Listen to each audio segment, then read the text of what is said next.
তো প্রিয় দর্শক, সব কিছু বলার আগে আমি আপনাদেরকে একটা কথা বলি যে আমার এই ভিডিওটা স্কিপ না করে একেবারে সম্পূর্ণ ভিডিও দেখবে, আমার চ্যানেলটিকে একটা সাবস্ক্রাইব করবে, পাশে থাকা বেল আইকনটি বাজিয়ে দিবে এবং আমার ভিডিওতে একটি লাইক দিবে। তার জন্য ভিডিও শেষে রয়েছে অসংখ্য পুরস্কার। তো বন্ধুরা, আপনারা পুরস্কার পেতে আমার ভিডিওটি সম্পূর্ণ দেখবেন, আমার চ্যানেলকে সাবস্ক্রাইব না করে যাবেন না। আসসালামু আলাইকুম রহমতুল্লাহি ওয়া বারাকাতুহু। তো প্রিয় দর্শক, আমি চলে আসলাম নতুন আরেকটি দোয়া নিয়ে। দোয়াটি শুরু করার আগে একটাই কথা বলি, আমার আপনাদের কাছে একটা রিকোয়েস্ট আছে, আপনারা আমার চ্যানেলকে সাবস্ক্রাইব করুন এবং পাশে থাকা বেল আইকনটি বাজিয়ে দিন। ধন্যবাদ।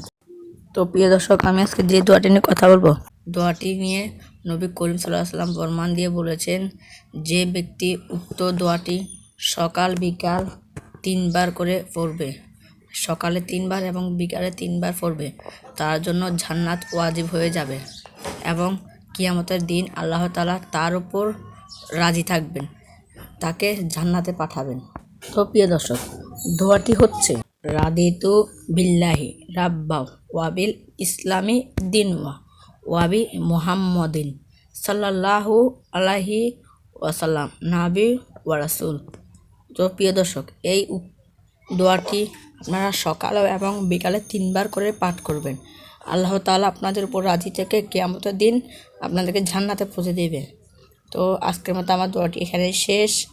আগামী দিনের নতুন নতুন ভিডিও পাওয়ার জন্য আমার চ্যানেলটিকে সাবস্ক্রাইব করেন, পাশে থাকা বেল আইকনটি বাজিয়ে দিন। ধন্যবাদ। ভালো থাকবেন, সুস্থ থাকবেন। তো প্রিয় দর্শক, অসংখ্য পুরস্কারটি হচ্ছে যে আমার চ্যানেলটিকে সাবস্ক্রাইব করে পাশে থাকা বেল আইকনটি বাজিয়ে দিবে এবং কমেন্টে নাইস লিখবে বা সুন্দর কমেন্ট করবে, আমি তার চ্যানেলটিকে একটি সাবস্ক্রাইব করব এবং 10টি লাইক দিব তার ভিডিওতে। আকাশের গায়ে ঈদের খুশির